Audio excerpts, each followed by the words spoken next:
പാലക്കാട് ജില്ലയിലെ ചിറ്റൂർ താലൂക്കിൽ നല്ലേപ്പള്ളി ദേശം, അതായത് കമ്പിളിച്ചുങ്കം എന്ന സ്ഥലത്ത് സ്ഥിതി ചെയ്യുന്ന ഒരു പുരാതന ആരാധനാലയമാണ് കമ്പിളിച്ചുങ്കം ശ്രീ ഉമാമഹേശ്വര ക്ഷേത്രം അഥവാ കമ്പിളിച്ചുങ്കം മഹാദേവ ക്ഷേത്രം.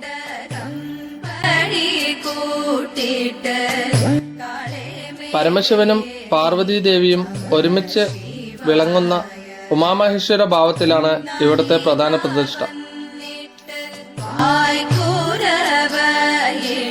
പാലക്കാട് ജില്ലയിലെ ചിറ്റൂരിൽ നിന്ന് ഏകദേശം 4 കിലോമീറ്റർ വടക്ക് കിഴക്ക് കമ്പിളിച്ചുങ്കം ഭാഗത്താണ് ഈ ക്ഷേത്രമുള്ളത്.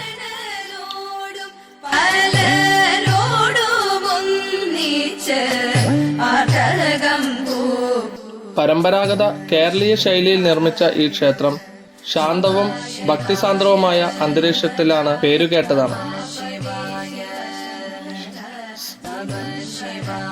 സാധാരണയായി കേരളീയ ശാക്തേയ ശൈശവ ക്ഷേത്രങ്ങളിലേതുപോലെ ഉഷപൂജ, ഉച്ചപൂജ, അത്താഴപൂജ എന്നീ 3 പൂജകൾ ഇവിടെയുണ്ട്.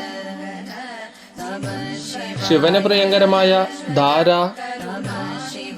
ശംഖാഭിഷേകം, ത്രിമധുരം, ഉമാമഹേശ്വര പൂജ എന്നിവ ഇവിടെ പ്രധാന വഴിപാടുകളാണ്.